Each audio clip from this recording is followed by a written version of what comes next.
हिंदवी स्वराज्याचे संस्थापक राजे छत्रपती शिवराय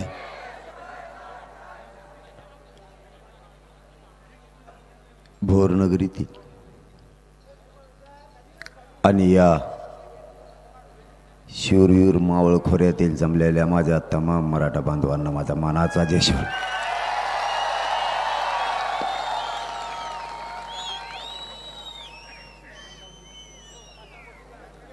आपली मराठा आरक्षणाची लढाई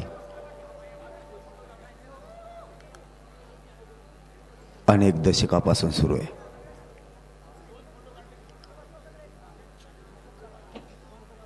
मराठा खूप वर्षांपासून आपल्या लेकराला लागणाऱ्या आरक्षणासाठी झुंजतोय. मराठ्यांनी लेकराचं आयुष्य उद्ध्वस्त होऊ नये म्हणून आयुष्यभर झुंज दिली. मराठ्यात लेकरं सुखी झाले पाहिजेत. आपला लेकरं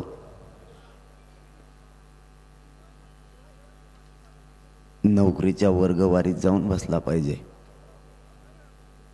शिक्षणाबरोबरच आरक्षण हे अत्यंत गरजेचं आहे. म्हणून माझ्या मायबापानं लेकराला प्रचंड शिकवलं. परंतु जातीयवादी आणि मराठा समाजाविषयी द्वेष करणाऱ्यांनी 75 वर्षात माझ्या लेकराला मराठ्याचे आरक्षण नाही मिळू दिलं. ज्या ज्या या राज्यावरती 75 वर्षात सत्ता आल्या त्या सत्तेवरती प्रचंड मोठा प्रभाव या काही मंडळींना ठेवला. यांचा अजेंडा एकच होता, काहीही झालं तरी मराठ्यांना आरक्षण मिळू द्यायचं नाही. मराठ्यांचे लेकरं मोठे नाही झाले पाहिजे, हे यांचं प्रमुख षडयंत्र. 70-75 वर्षात जे जे सरकार आली तेही यांच्या षडयंत्रापुढे दबली आणि मराठ्यांना हक्काचं असणारं आरक्षण सुद्धा मिळालं नाही.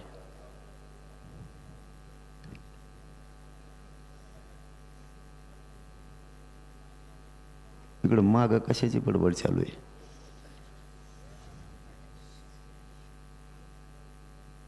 मागच्याला आरक्षण मिळालं का? ह्या मागच्यानेच आरक्षण आत्तापर्यंत मराठ्याला मिळून नाही दिलं. ते व्यक्ती तिकडे बसलाय.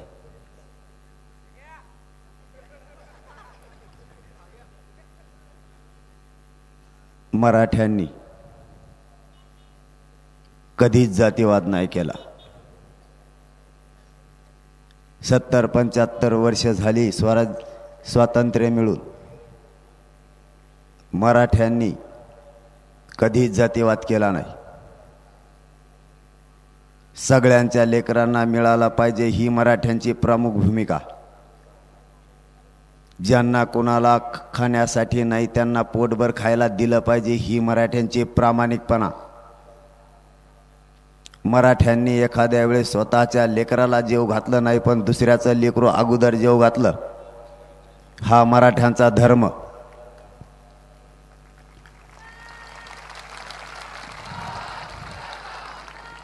कोणाला जर आडी अडचणी आल्या तर मध्यरात्रीही उभा राहणारा हा मराठा. कोणाच्याही सुखादुःखात शत्रुत्व असलं तरीही माणुसकी जिवंत ठेवणारा हा मराठा. याने कधी जात आणि जातीतला माणूस शोधला नाही, याने फक्त त्याच्यातली माणुसकी शोधली आणि शेवटी हा आपला आहे म्हणून याला मदत केली. हे पिढ्यांना पार मराठ्यांनी केलं.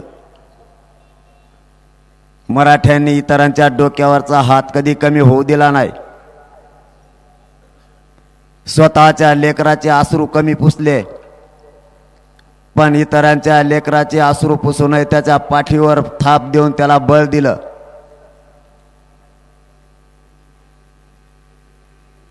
स्वराज्याचा विचार डोक्यात घेऊन मराठ्यांनी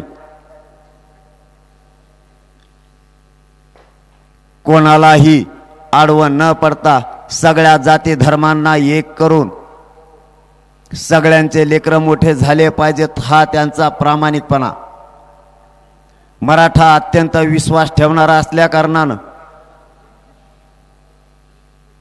मराठ्यांनी सगळ्यावर स्वतःच्या मुलापेक्षा जास्त माया केली. आज मराठ्यांच्या लेकराला आरक्षणाची अत्यंत आवश्यक आहे. काय वाजत आहे टाकीसिन टकोऱ्यात माय, हे प्रत्येक गावात बुंग बुंग वाजतच माझ्या टकोऱ्यावर. कुठं जा, मला वाटलं यावल्यावरच काही आलं का काय.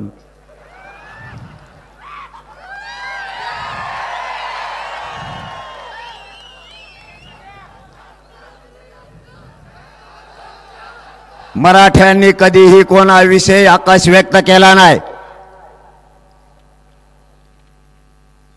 सगळ्यांना आरक्षण दिलं त्यावेळेस मराठा कधीही म्हणला नाही आमच्या हक्काचं आरक्षण कुठं आहे. ज्या ज्या वेळेस समित्या झाल्या त्यावेळेस समिती ज्या वेळेस सर्वे करायची त्यावेळेस सांगितलं जायचं मराठ्यांच्या नोंदी नाही. आणि मराठा विश्वासू असल्यामुळं आयली किडे माया नरड्यात चालले. माया कोण कोण मागं लागले काय माहित.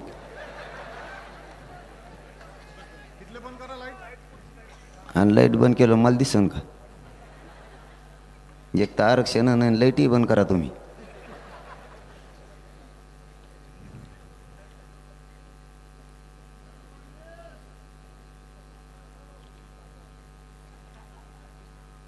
जमतं की तुम्हाला हुकलं तुमचा मेळ सगळा. करायचं का चालू मग करायचं नको का. अरे हा म्हणते ते करा चालू काय मग जे होईन ते होईन. असं सगळं वाजलेलंच आहे आमचं काय. हा लावा.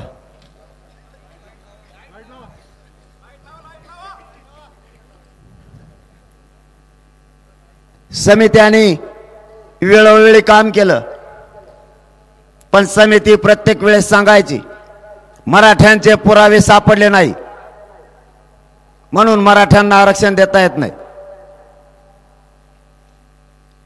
मराठे प्रत्येकावर विश्वास ठेवायचे. तुम्हाला थोडा वेळ आहे बोलू ना, नाही तर तुम्ही म्हणायचे हे आलाच्या आला उशिरान सुरू केलं यांनी.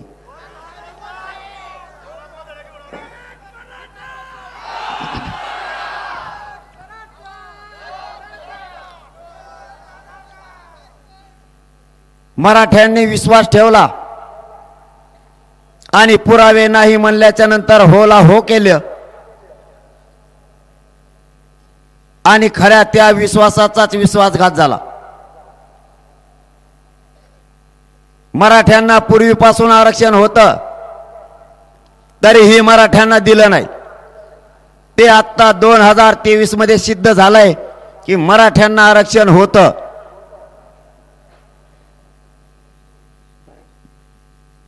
(1805) पासून 1967 पर्यंत आणि 1967 पासून 1923 पर्यंत मराठ्यांच्या सगळ्या वंशावळीच्या नोंदी सापडल्या.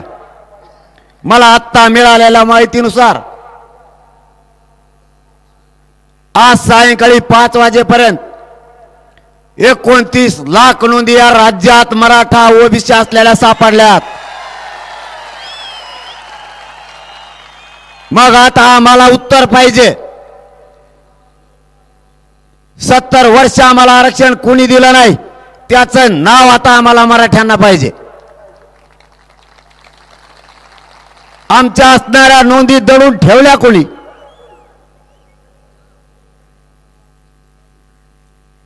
आणि मराठ्यांचे पोरं मोठे होऊ नये हा घाट घातला कोणी. जर 70 वर्षापूर्वीच मराठ्यांना आरक्षण दिलं असतं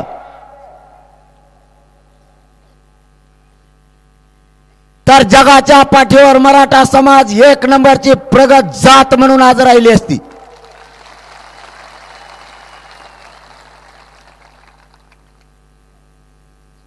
ज्यांचे पुरावे नाहीत त्यांना आरक्षण दिलं आणि मराठ्यांचे पुरावे असूनही मराठ्यांना दिले नाही.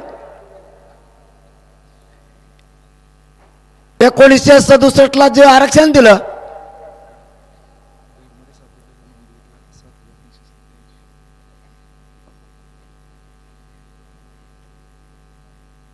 त्यामध्ये कसलेही पुरावे घेतले नाही. फक्त एका शासन निर्णयावर आरक्षण देण्यात आलं. व्यवसायावर आधारित जाती निर्माण केल्या आणि आरक्षण वाटून टाकलं. विदर्भातल्या मराठ्यांचा व्यवसाय शेती. माझ्याकडे एक मंत्री आला होता. ते मला म्हणलं तुम्हाला आरक्षणात नाही कोण बी देता येणार. म्हणलं नको देऊ, पण मला एक सांग,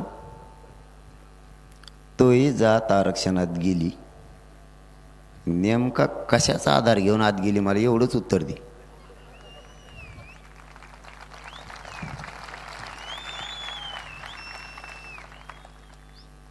मंडल कमिशननं ज्या जाती आरक्षणामध्ये घातल्या त्या जातीची पोट जात म्हणून एका रात्रीत यांची जात आरक्षणामध्ये गेली.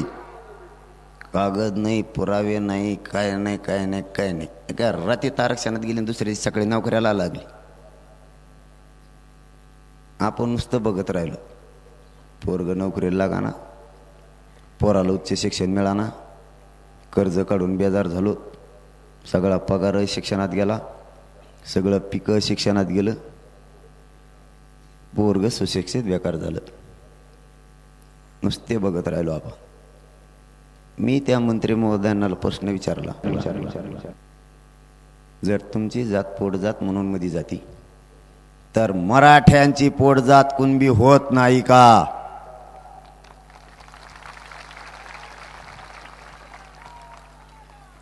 ते मला म्हणले साहेब आली चिरून येतो, आणखीन माघारीत नाही आलं. असे 10-15 जण मंत्री गेले विचारायला, आणखीन माघारीत नाही आले. ते मला येडपट समजित येत. सगळं आरक्षण मायाच अंगावर बसलं व.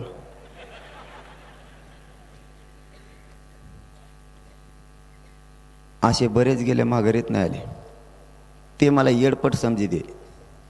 येड नाही का, येड्यासारखं असं मी कसला का नाही दिसत का त्याच्यामुळं. ते मला ते मुंबईतच ठरी देते, याला बिंगून टाकू म्हणतात आत्ता मला, कारण मी कसला का दिसतो म्हणून ते तिथं ठरी देत. त्यांची चूक नाही. मला किती बाऱ्या मोजा तुम्ही, मी 35 किलो भरतो. मी दिसतो बँडमध्ये खुळखुळ वाजणार असल्यावानी, पण मी लय नमुना भारी.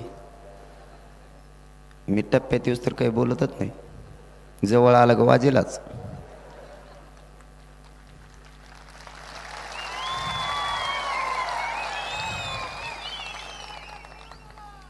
आपल्या प्रश्नाचे उत्तरच नाहीत त्यांच्याकडं, कारण मी खरं बोलतो. माझ्या मराठा समाजाच्या मनातल्या वेदना मी बोलतो.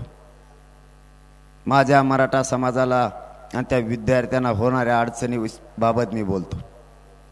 मी माझ्या मराठा समाजातल्या मनातलं दुःख बोलतो. माझ्या बापजाद्या मराठ्यांनी केले कष्ट त्याबाबत मी बोलतो. बाकीच्यांना हे आरक्षण दिलं, आम्हाला काय दिलं का दिलं नाही याबाबत मी बोलतो. मी माझ्या समाजाचं दुःख या जगासमोर मांडतोय. मी नाममात्र आहे फक्त. मी स्वतःला या समाजाला मी मायबाप मानतो. या समाजाचं मी लेकरू स्वतःला मानतो. म्हणून मी माझ्या समाजाचं दुःख या जगासमोर मांडतोय. मी काय चूक करत नाही. त्यांना ते चूक वाटतंय, त्यांना मी शत्रू वाटतोय. आणि सगळ्याची सगळे सध्या माझ्याच विषयी बोलतात. मला आज एक पत्रकार बांधवांनी प्रश्न विचारला, ते सगळे जण मिळून तुम्हालाच बोलतात. आता मी काय करू? त्यांना संताजी धनाजी सारखे मराठीच आणि मीच दिसायला लागलोय पाण्यात, त्याला मी काय करू?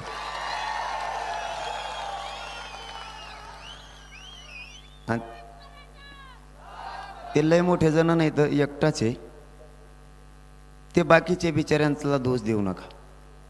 ते उगाच चला म्हणले म्हणून आले. त्यांना सगळ्यांना वाटतं मराठ्याला आरक्षण मिळावं, पण ती एकटा एडवणे करतो. आता काय झालंय, मी काय त्यांच्याविषयी बोलत नाही, कारण आता जवळ आलंय आरक्षण, हे जवळ आलंय. विजयाचा क्षण 24 डिसेंबरपर्यंत चालाय. मराठी गुलाल उधळणार आहेत, काहीही झालं तरी. त्याशिवाय सरकारला सुट्टी नाही. म्हणून मी गप आहे. मला एखादा जर मराठा आरक्षणाच्या विरोधात बोलला की मी कोणाला सुट्टी देत नाही.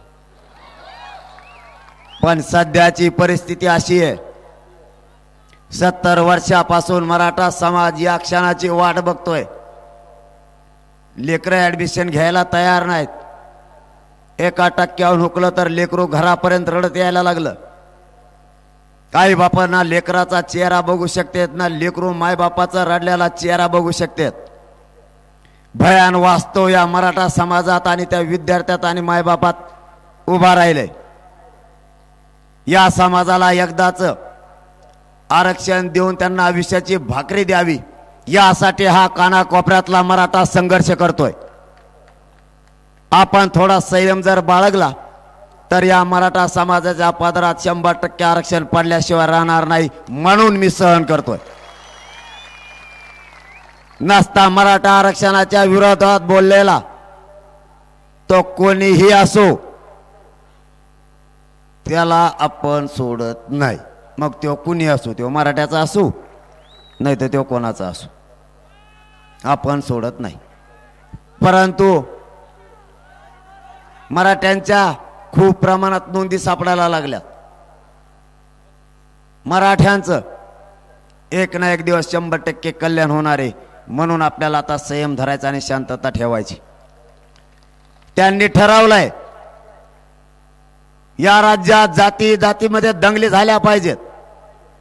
घटनेच्या पदावर बसलेला माणूस ज्याने या राज्याचं पालकत्व स्वीकारलंय, 30 ते 35 वर्ष या सत्तेमध्ये स्वतःचं वय घालवलंय, तो माणूस इतका विषारी बोलू शकतो आणि कायदाही पायदळी तुळू शकतो, हे उभ्या राज्यानं परवा बघितलंय. आपण घटनेच्या पदावर असताना त्या पदाची गरिमा तरी आपल्याला राखता आली पाहिजे. वैचारिक मतभेद अवश्य असले पाहिजेत, विरोधही असला पाहिजे. आमचा छगन भुजबळ साहेबाला कधीच व्यक्ती म्हणून विरोध नव्हता. मराठ्यांचा त्यांच्या विचाराला विरोध होता आणि तो मरेपर्यंत त्यांच्या विचाराला आमचा विरोध राहणार. परवापासून मात्र व्यक्ती म्हणूनही आमचा त्यांना आता विरोध आहे. कारण ज्या माणसाला कायद्याचा पदावर बसलेला असतानाही भान राहत नाही, कायदा पायदळी तुडवला जातो, त्या व्यक्तीला किंमतही द्यायची नाही असं मराठ्यांनी आता ठरवलंय. महत्व या माणसाला अजिबात द्यायचं नाही.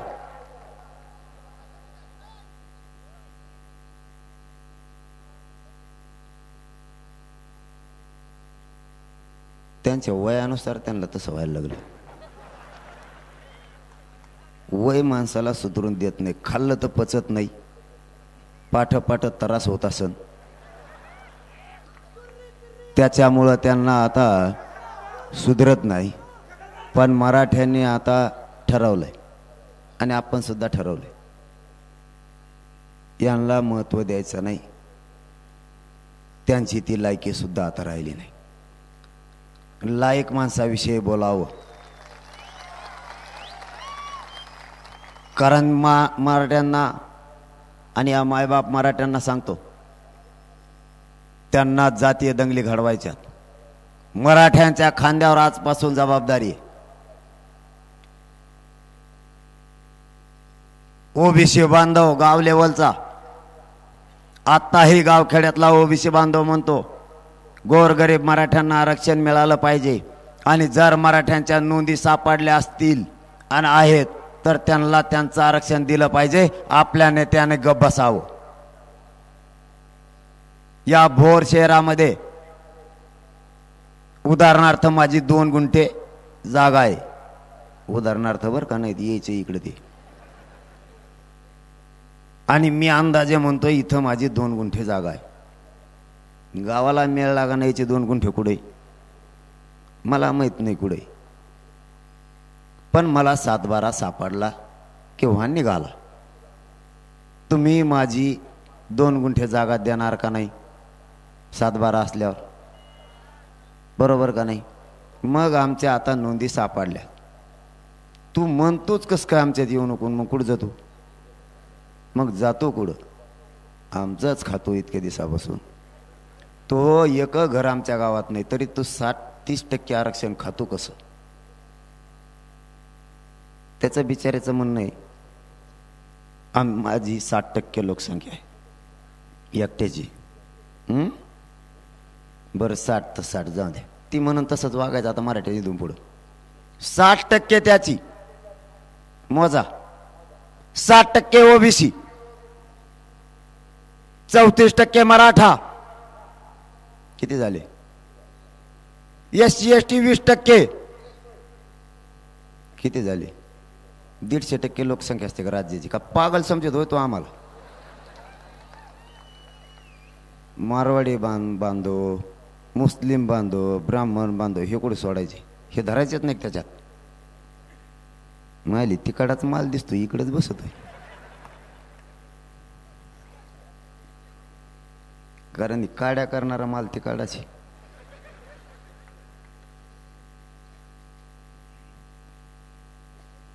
यांच्या लक्षात आलं मायबाप मराठ्यांनो, मराठा ओबीसी आरक्षणात आला हे पक्क यांच्या लक्षात आलंय. पर्याय यांच्या समोर आता काहीच नाही. मराठ्यांचे पुरावे सापडले म्हणजे महाराष्ट्रातला सरसकट मराठा ओबीसी आरक्षणात येणार हे सत्य. मग आता काय केलं पाहिजे? आता जाती जातीत दंगली भडकवल्या पाहिजेत. एवढंच एक काम करता येऊ शकतं. यांना राजकीय फायदा उचलायचा आहे. आपल्यामध्ये जाती तेढ निर्माण करायचा, दोन्ही जातीमध्ये झुंज लावायची आणि समाज गुंतून ठेवायचा. म्हणजे मराठा समाजाच्या आरक्षणाचं पुन्हा एकदा वाटोळ करण्यात यशस्वी झाले. मराठ्यांच्या खांद्यावर आजपासून जबाबदारी. ते कितीही बोलले आपण उत्तर द्यायचं नाही आणि कुठेही वाद होणार नाही. याची सगळी जबाबदारी मराठ्यांच्या खांद्यावर आजपासून. अजिबात जातीय तेढ निर्माण होऊ द्यायचा नाही. कारण आपला लेकरांचा विजयाचा क्षण जवळ आला हे लक्षात ठेवा.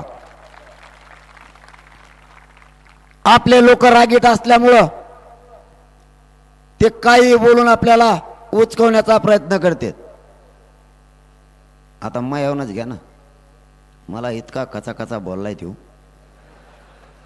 तुम्हाला सांगतो तो जर मला इतका कचा बोलात मी त्याला किती कचा तुडीन. मी बी लय शहाणा नाही ना,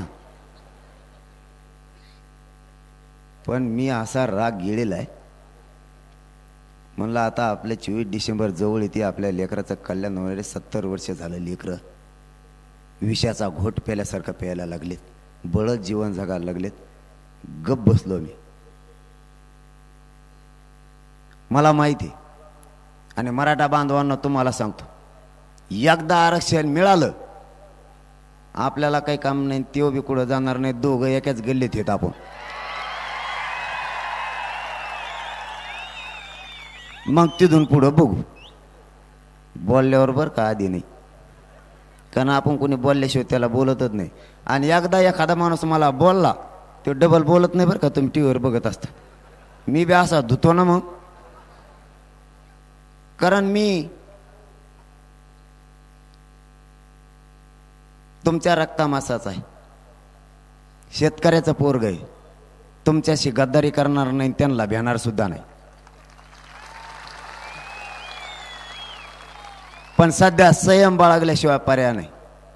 त्यांची इच्छा आहे जातीय दंगली झाल्या पाहिजेत आणि आपली इच्छा आहे राज्यात शांतताच राहिली पाहिजे. आणि ही जबाबदारी तुमच्या खांद्यावर आहे.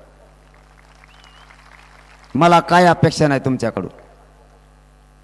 काही झालं तरी ग्रामीण भागातला ओबीसी बांधव आपल्या सोबत आहे. तेवढ्या एकट्या माणसाच्या राजकीय स्वार्थापोटी त्यांनी किती उचकवलं तरी त्याचं स्वप्न पूर्ण आपण दोघांनी नाही होऊ द्यायचं. ना ओबीसी बांधवांनी ना मराठा बांधवांनी. आपण एकमेकाच्या अंगावर अजिबात यायचं नाही. आजही ओबीसी बांधवांनी मराठा बांधव गाव खेड्यातला एकमेकाच्या सुखादुःखात उभा राहतो. आजही कुठं लग्नाला जर चालले ना, दोघं 50-50 पेट्रोल टाकीत गाडीला. आत्ता आपण त्यांनी जर आजच्या पाजेला येऊ द्या, सकाळी पाहिजे तो एकामेकाला दोघं सोडित नाहीत. इतके आपली एकमेकावरती माया आहे. मी सत्य बोलतोय. आपण एकमेकाच्या सुखदुःखात आहेत. सगळ्यांना वाटतंय मराठ्यांना आता आरक्षण मिळालं पाहिजे. फक्त यांचं राजकीय स्वार्थापोटी यांचं स्वप्न पुरं नाही होऊ द्यायचं, अजिबात नाही होऊ द्यायचं. काही झालं तरी हरकत नाही. या राज्यात शांतता राहिली पाहिजे. 24 डिसेंबरपर्यंत जशी या मावळ खोऱ्यानं आज एकजूट दाखवली, त्याबद्दल मी तुमच्या चरणी मनापासून नतमस्तक होतो. या मावळ खोऱ्याने पुन्हा एकदा एकजूट दाखवली. या मावळ खोऱ्याचा लहान इतिहास नाही. छत्रपती शिवरायांच्या सोबत सगळ्याचे सगळे सरदार या मावळ खोऱ्यातले होते. याच मावळ खोऱ्यानं होणारा अन्यायाचा रक्तपात थांबवण्याचं काम या मावळ खोऱ्याने केलं. छत्रपती शिवरायांच्या सोबतीनं या मावळ खोऱ्यातल्या सगळ्या सरदारानं आणि मावळ खोऱ्यानं याच रायरेश्वराच्या चरणी शपथ घेऊन विश्वाला स्वराज्य दिलं. ही मावळची भूमी प्रचंड महान आहे. मावळ खोऱ्यानं जर एखाद्या विषयात हात घातला तर हा मावळ खोरा कधीही माग सरकत नाही. हा मावळ खोऱ्याचा इतिहास आहे.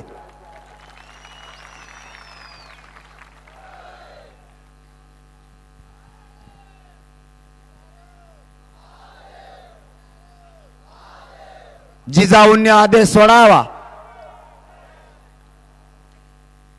आणि छत्रपती शिवरायांनी तो मान्य करावा आणि छत्रपती शिवरायांनी आदेश सोडावा आणि या मावळ खोऱ्यानं तळहातावरच्या फोडाप्रमाणे प्रमाण मानून मान कटली तरी माग सरकायचं नाही, पण विजयच मिळवायचा. हा मावळ खोऱ्याचा इतिहास.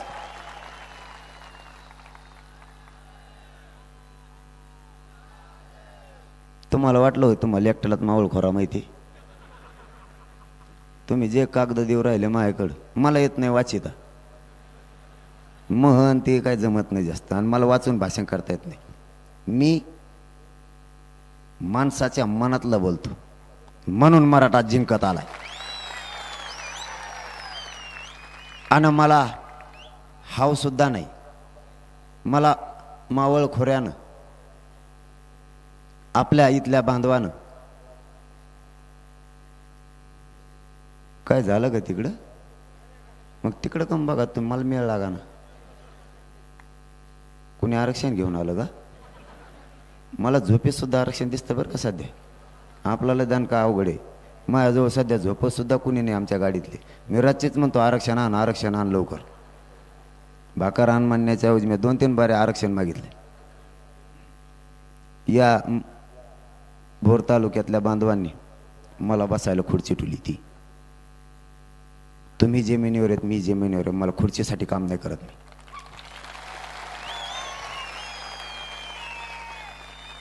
आणि माझ्या पोटात जर गद्दारी असते ना, तुम्हाला लगेच सांगूनच टाकतो. आता आपल्याला खरं बोलायचं, त्याच्यामुळेच मग बऱ्याच जणांचा पटा नाही. ते म्हणते ते वाचकून बोलत या काही कानात सांगितलं की लोकांनाच सांगून टाकतंय याला बोलावं का नाही काही असं. त्याच्यामुळं आपल्याकडे येताना शिष्टमंडळ थरकूनच येतं, असं वाकतच बघा नाही तर व्यासपीठाकडे येत आहे. त्यांना माहिती वाचकून काही बोलतंय का काय. मला जर माझ्या मराठा समाजाशी गद्दारी करायची असते ना, आजकालची दुनिया कशी आहे माहिती आहे तुम्हाला. एखाद्या आमदार खासदारानं किंवा मंत्र्यानं जर आमदारानं एखाद्या कार्यकर्त्याच्या अंगावर खांद्यावर हात टाकला, ते दुसऱ्या दिवशी नीटच बोलत नाही लोकाला. पण आपल्यापाशी अख्खं मंत्रिमंडळ बसून होतं व्यासपीठावर, अख्खं मंत्रिमंडळ. पण माझ्या मराठा समाजासाठी मी माझी इंच भरही नियत ढळू दिले नाही, इंच भरही. कारण ज्या समाजाला मी मायबाप मानतो त्या समाजाचा मी लेकरू, ज्या समाजाला मायबाप मानतो त्या समाजाशी गद्दारी करणारी पैदास माझी नाही. मी माझ्या मराठा समाजाशी मरेपर्यंत गद्दारी करू शकत नाही, हा शब्द आज माझा या मराठा समाजाला आहे.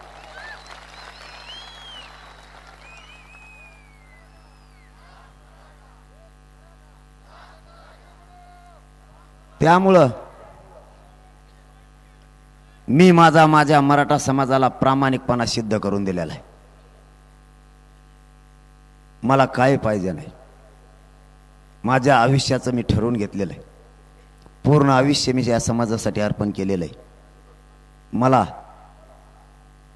आणि माझ्या समाजाला, आम्हाला दोघालाही आरक्षण देऊन मराठा समाजाच्या लेकराच्या चेहऱ्यावर आरक्षण देऊन फक्त एकदा हसू आणि आनंद बघायचा, बस जिंदगीचं सार्थक झालं.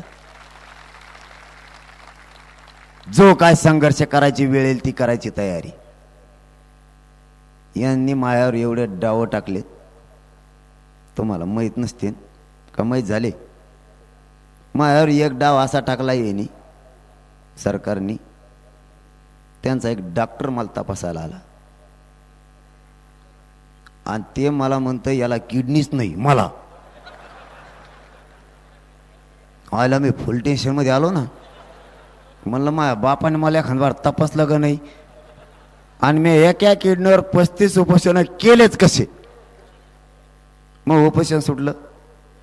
डॉक्टर म्हणलं भाऊ मग काही तपासू नको, पहिल्या किडनी आहेत का बघ मला.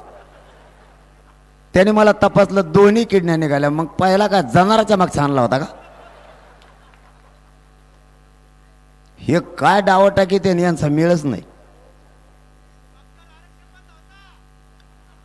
हे भयानक षडयंत्र असतात, परंतु आपण यांचं एकही षडयंत्र यशस्वी होऊ दिलं नाही, एकही, आणि इथून पुढेही होऊ देणार नाही. मराठा समाजाच्या नोंदी सापडल्या.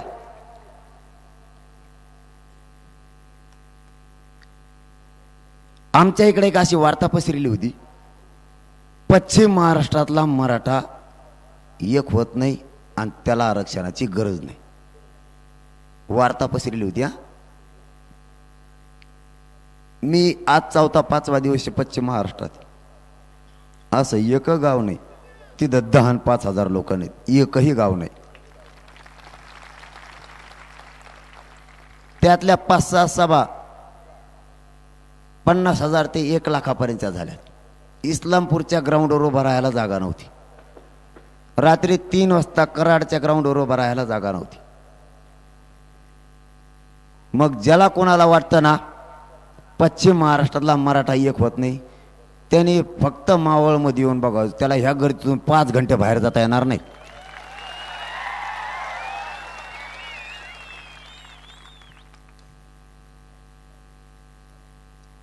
समितीनं काम करायला सुरू केलं आणि आपलं आणि सरकारचं ठरलं. हैदराबाद संस्थानमधून आणि मराठवाड्यातून ज्या नोंदी सापडतील त्या नोंदीचा अहवाल घेऊन मराठा आणि कुणबी एकच असलेला अहवाल सरकारनं स्वीकारावा आणि महाराष्ट्रातल्या मराठा समाजाला सरसकट कुणबी जात प्रमाणपत्र द्यावेत असं आपलं आणि सरकारचं ठरलं. सरकारनं प्रथम अहवाल स्वीकारला सुद्धा आणि हे आम्हाला माहीत झालं.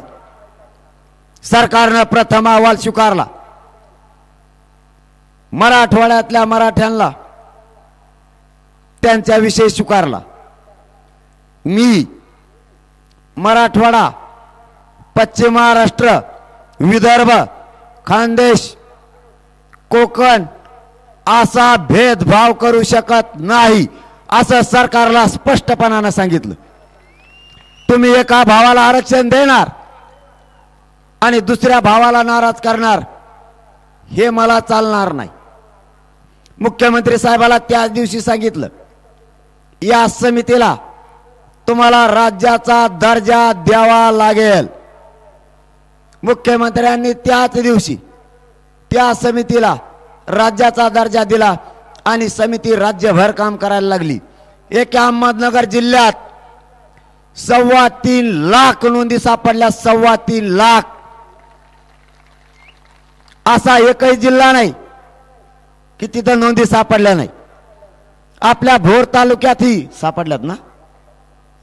तालुक्यात 4700, 7000, 7000वर किमान 30 ते 35 हजार लोकांचं कल्याण होऊ शकतं. तुमचं रेकॉर्ड सापडायला लो टेन्शन ना घेऊ सांगितलंय मला. मी साहेबाला बोलतो उद्याच्याला, समितीला सुद्धा सांगतो आणि भोरचा विषय मुख्यमंत्र्यांचं सुद्धा उद्याच कानावर टाकतो. तुम्हाला फोन सुद्धा तसा येईल.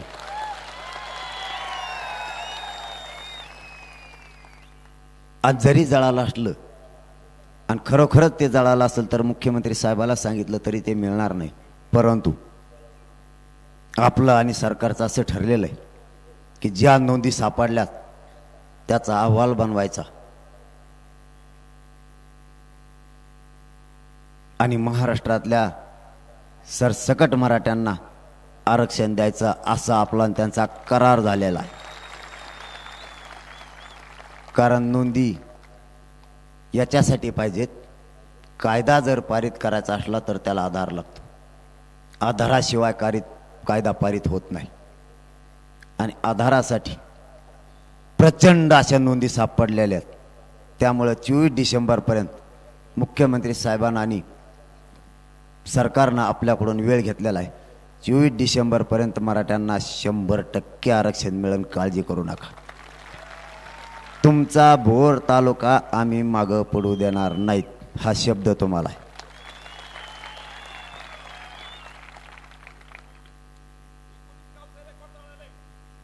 मग आता तेच सांगितलं ना. आता काय सांगितलं मग मी? तुमच्या नोंदी नसल्या तरीही खरं खरंच सांगून टाकू. आपलं त्यांचं असं ठरलंय, जाऊन द्या आता. मावळात कशाला खोटं बोलायचं? मावळाने विश्वाला स्वराज्य दिलं, इथं तरी काय खोटं बोलायचं? त्यांचं ना आपलं स्पष्ट ठरलेलं आहे. नोंदी सापडल्यात त्यांचा अहवाल बनवायचा, द्यायचं कोणाकोणाला कायदा पारित करून. 1. सर्व परिवार, म्हणजे ज्याची नोंद सापडली त्याचा सर्व परिवार. 2. संबंधित नातेवाईक. 3. सर्व रक्ताचे सगळे सोयरे. खाली कोण राहिलं?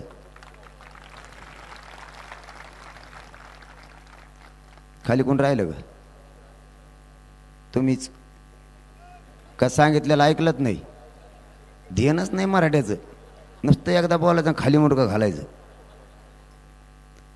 कशाला आरक्षण मिळेल? आम्हाला बॉम्बला लावलं इकडून, तुम्ही तिकडं खाली मान घातली. आता 70 वर्षे असंच झालं.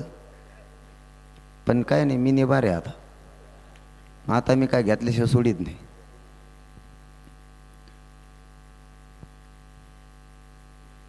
नोंदी सापडल्या. प्रथम अहवाल गेला, दुसरा अहवाल ह्या 2-3 दिवसात जाईल. मराठ्यांना जाता जाता फक्त एक विनंती आहे, आपली एकजूट फुटू देऊ नका. राज्यात कुठंही उद्रेक जाळपोळ मराठ्यांनी करायचा नाही.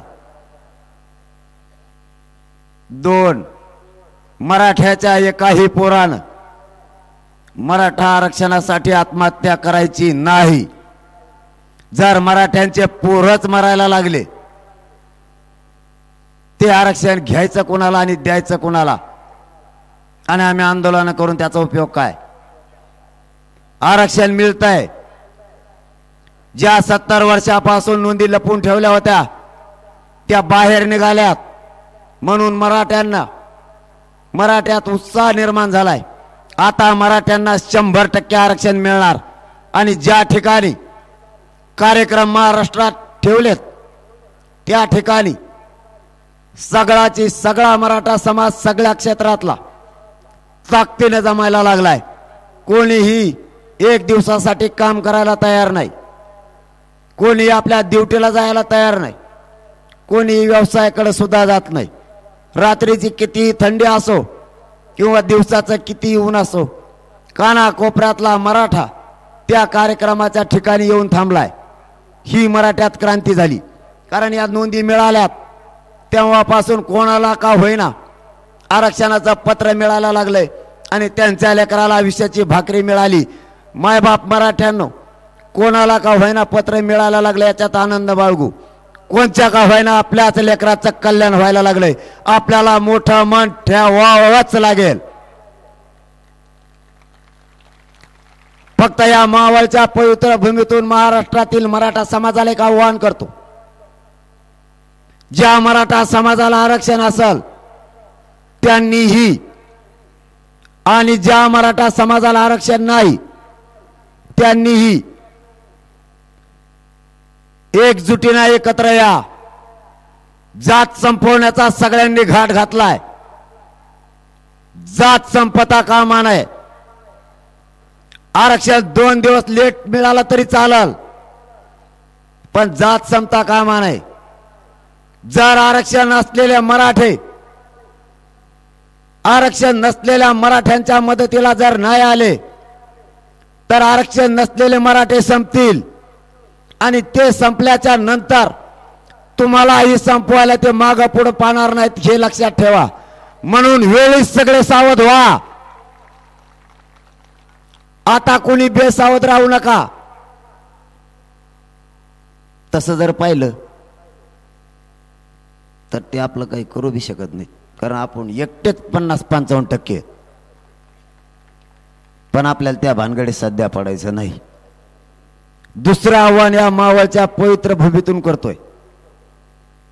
मी साताऱ्यातून आणि कोल्हापुरातूनही केलं होतं.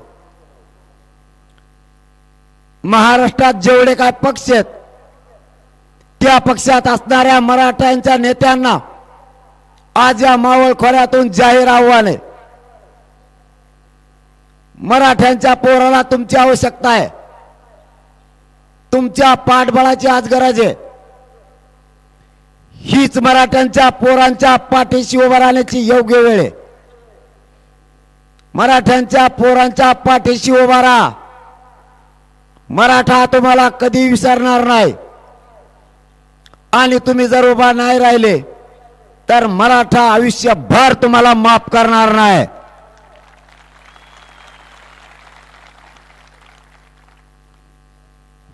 बाकीचे एक यायला लागलेत त्यांच्या जातीसाठी. सुरुवात तुम्ही नाही केली, अगोदर त्यांनी केली. ते जर त्यांच्या जातीसाठी करणार असतील तर तुम्ही तुमच्या जातीच्या लेकरांसाठी आरक्षण मिळेपर्यंत उभा राहा. तुम्ही नाही राहिले तरी सर्वसामान्य करोडोना मराठा कानाकोपऱ्यातला महाराष्ट्रातला एका ताकदीने उभा राहिलाय. त्याला कुणाच्या मदतीची आवश्यकता नाही. पण आम्ही एकदा तुम्हाला शेवटची हाक मारली, तुम्ही आले तर ठीक, नाहीतर आम्ही लढायला सज्ज आहेत.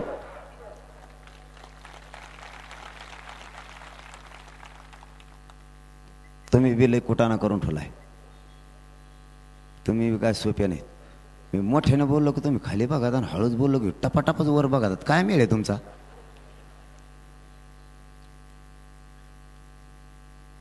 तुम्ही असा मेळ पांगून ठेवलाय. सगळ्या पक्षाचे नेते, थोडा वेळ बोलू का? सगळ्या पक्षाचे नेते आपल्या बापजाद्या मराठ्यांनी मोठे केले. कधीच जात बघितले नाही त्यांच्यात, कधीच. 70 वर्षात जे पक्ष असतील ते सगळे धरा आता. त्याच्यातले सगळे साहेब पदवी तुम्हीच दिली नाही. त्याला कुणी चरित नव्हतं पहिल्यांदा. ते रोजाने जात होतं. तुम्ही त्याला इतकं मोठं केलं की त्याला साहेब म्हणा लागले. त्या साहेबाचा बाप तुम्हीच मोठा केला, साहेब तुम्हीच मोठा केला, साहेबाचा पोरग तुम्हीच मोठं करायला लागले. बरोबर एक नाही? साहेब एवढा मोठा झाला,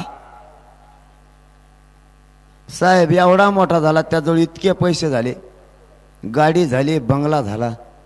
त्याचे पोरं परदेशात शिकायला गेले.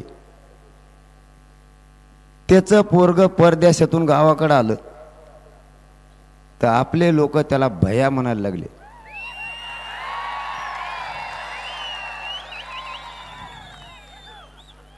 ते 7-8 दिवसांनी चांगले कपडे घालून आलं, 2-3 खैरे बांडे संघ पोरं घेऊन आलं.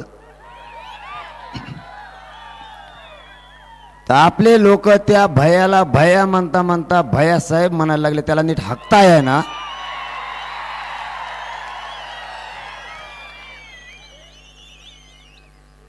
ते कुठं धेंडळत आहे त्याला तुम्ही भैयासाहेब म्हणायला लागले.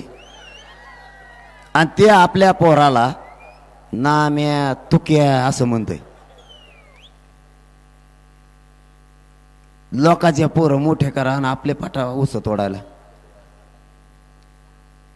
माझं म्हणणं नाही तुम्ही पक्षाचं काम करू नका. आमच्या भोकरदनला आपल्या पोरांनी नाही का समाजानं बोर्ड लावले होते गावागावाचे, गावात येऊ नका म्हणून. आता सरकारचं आपलं असं ठरलं 24 डिसेंबरपर्यंत वेळ द्या, तुम्ही उपोषण मागं घ्या, आम्ही आरक्षण देतो. मग आपण काय केलं? उपोषण मागं घेतलं. सरकारला 24 डिसेंबरपर्यंत वेळ दिला. मुख्यमंत्र्यांच्या शब्दाचा मान सन्मान त्या दिवशी या मराठ्यांनी केला. त्यांचा शब्द खाली पडू दिला नाही. पण आता त्यांची जबाबदारी 24 डिसेंबरला आरक्षण देणे. त्याच दिवशी आपण ती बंदी सुद्धा उठवली, म्हणजे स्थगित केली. पण ते बोर्ड तसेच आहेत, गावात लावले. मग आता याला यायचं होतं एका गावात. मग बोर्ड असल्यावर तशीच गाडी जाती का नाही जात? का बोर्ड असल्यावर चावतो बोर्ड याला? तेव्हा मला ते बोर्ड काढून टाका. त्याने फाडीला ना ते बोर्ड. त्याने ते बोर्ड फाडीला. आपले गोरगरिबाचे पोर आरक्षण मागतात, ते फाडू नको म्हणले तर त्याला बी हाणलं बरं का. मी त्या दिवशी हॉस्पिटलला होतो. त्याच दिवशी माझी सुट्टी झाली ती नेमकी. मला फोन आला. जर त्या दिवशी ठरविलं असतं, हे आरक्षणाचा क्षण जवळ आलाय म्हणून ठरविलं नाही फक्त, पण समजा ठरविलं असतं आणि आमच्या जालन्याच्या SP साहेबाला, कलेक्टर साहेबाला फोन लावला असता, साहेब आमच्या बोर्ड फाडणाराचं फक्त आम्हाला मराठ्याला घर बघून यायचं, कसलंय? तर इतके मराठे आले असते, मी नुसता पै चालला असतो तरी 4-5 लाख मराठ्याचे पोरं आले असते. नुसतं धुळीनं त्याचं घर उडालं असतं बा, नुसतं धुराळ्यानीच. जर मराठ्यांनी, तू आमचे बोर्ड फाडितो, मराठ्यांनी जर मनात घेतलं असतं तुला चेटी सकट फाडील असतं बा मराठी. आणि इथून पुढे जर मराठ्यांनी मनात घेतलं तुला आयुष्यभर गुलाल लागून द्यायचे नाही, तुला उसच तोडायला जावं लागत. आमचे गोरगरिबाचे पोरं स्वतःच्या हितासाठी फक्त आरक्षण मागायला लागले, तर तू आमचे बोर्ड फाडायला लागला. पण म्हणलं जाऊ द्या आता, कारण त्यो बी कुठं जाणार नाही, आम्हाला बी कुठं जायचं नाही. एकदा आरक्षण मिळालं बघू ना, एकाच गल्लीत येत आपण दोघं, काही ताण नाही ना. पुढं आहेच दिवस, तो बी बोर्ड आहेतच ना. मग तो काय बिगर बोर्डाचा थोडाच आहे? तुमची चूक आहे होई, तुम्ही यांना साहेब करून ठेवलं, ते आम्हाला त्रास द्यायला लागले, आमच्या पावला पावलावर आम्हाला अडवणूक करायला लागली. आपल्या बापजाद्याने त्यांचे बोर्ड पॉम्पलेट लावले का नाही? आता थोडं उलट करा बरं. त्या साहेबाच्या भयाला म्हणा, आपल्या माझ्या बापजाद्याने तोय बापाचे लय बोर्ड पॉम्पलेट चिटकेले. मराठा आरक्षणात आमचं खूप कल्याण आहे. 8 दिवस फक्त आमचे पॉम्पलेट चिटको लागायला. चल येईन का देव? मग कशाला मोठं केलं त्याला? मावशी हो, तुम्हाला एक काम सांगतो. आवाज येतून मा, तुम्हाला एक काम सांगतो. उद्यापासून हे घराच्या बाहेर चालले की आणलं विचारायचं तुम्ही कुठं चालले? मला माहिती आहे तुमच्या पुढं नाही. ते जर म्हणले साहेबाचा भय आला आणि त्याच्याकडे चालू, यांना टंगडेला बांधून घरात ठेवा. तो साहेबाचा भया मरून दे म्हणा तिकडं, जरा समुद्रात हिंडून दे त्याला. आपल्या लेकराच्या आरक्षणासाठी लढाई करायची, अगोदर आरक्षण आणि मग बाकीचं. गावागावात जाऊन जनजागृती करा, लेकराचं एकदा कल्याण करू लागा. काही गावच्या महिला म्हणतात आम्हाला लाज वाटते. आपण नाही का सांगतो जनजागृती करा, पुरुषांनी पुरुषाला सांगा, महिलांनी महिलांना सांगा, जनजागृती करा, एकजूट वाढवा. एवढ्या वेळेस आपल्या लेकराला आपल्याला आरक्षण द्यायचंय. तर काही गावच्या महिला म्हणतात आम्हाला लाज वाटते. आपण शेतात काम करतो का नाही करत? आपले लेकरं बाळ मोठे व्हावेत म्हणून रात्रंदिवस आपण कष्ट करतो, लाजत नाहीत. कारण लेकरं आपल्याला मोठं करायचे. या आरक्षणात आपले लेकरं मोठे होणार आहेत, अधिकारी बनणार आहेत. आरक्षण असतं तर आपले खालचे झालेले शिपाई IAS दर्जाचे अधिकारी राहिले असते. जरा भानावर या, आरक्षण गरजेचं आहे. नोकरीतला टक्का मराठ्यांचा कमी झालाय. नावं जर मोजून बघितले तर वाचता सुद्धा येत नाहीत. मराठ्यांचे नावं सुद्धा वाचायला मोजकेच मिळायला लागलेत. आणखीन तरी मराठा समाज बर्बाद होऊ देऊ नका. लाज आता कुठं? स्वतःचे लेकरं मोठं करायला आणि आरक्षणाची जनजागृती करायला लाज वाटती. बरं वाटते नको जाऊ. पण एक तुम्ही काम करतात ते सांगतो. जर लाज वाटते, काही महिला म्हणलो मी, सरसकट थोडंच म्हणलोय. समजा लाज वाटते तर बरं ठीक आहे, वाटते. पण तो हा दीर उभा राहिल्यावर कशी गल्ली गल्लीत पॉम्पलेट घेऊन पळती. कबशीला मतदान हान, पतंग हुकून देऊ नको, नारळ हुकनच. मग कस काय सांगती? तिथं कस काय लाज नाही वाटत? तेव निवडून येणार, तेव कोणत्या तरी साहेबाचा, ते दोघच मोठे होणार. साहेब त्याला एखादी गटार फिटार देणार, ते मोठे होणार. आपले चालले ऊस तोडायला. मराठ्यांना अशी संधी पुन्हा येणार नाही. शेवटी जाताना पुन्हा एकदा सांगतो, मराठ्यांना अशी संधी येणार नाही. या संधीचं सोनं करा. एवढ्या वेळेस मराठा समाजाच्या पदरात हे आरक्षणाचं पुण्याचं दान टाकू लागा. आयुष्याचे भाकरी एकदा आपल्या लेकराला द्या. एकजूट राहा. आपली एकजूट फुटू देऊ नका. आंदोलन शांततेत करा. कारण शांतीचं ब्रह्मास्त्र पेलण्याची ताकद या राज्यात आणि देशात कोणातच नाही. या शांततेच्या आंदोलनानंच आरक्षण निर्णयाच्या प्रक्रियेत आणलंय. मायबापांनो, 70 वर्ष लागले ही आरक्षण निर्णयाच्या प्रक्रियेत यायला.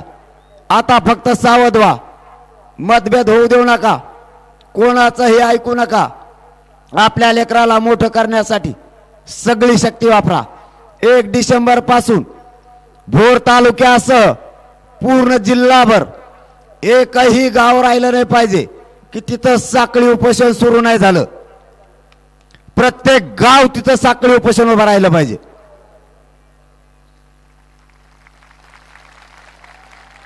कारण 24 डिसेंबर पर्यंत आपली कसोटी आहे. आपली ताकद दिसली पाहिजे, आपली एकजूट दिसली पाहिजे. आंदोलन फक्त शांततेत करा. सरकार कसं आरक्षण देत नाही ते आपण बघू, त्याची काळजी तुम्ही करू नका. जाताना पुन्हा तुम्हाला शब्द देतो, तुमचा मुलगा म्हणून आरक्षण मिळाल्याशिवाय 1 इंचही जीव गेला तरी माग हटणार नाही. हे शब्द तुम्हाला देतो आणि थांबतो. जय जिजाऊ, जय शिवराय.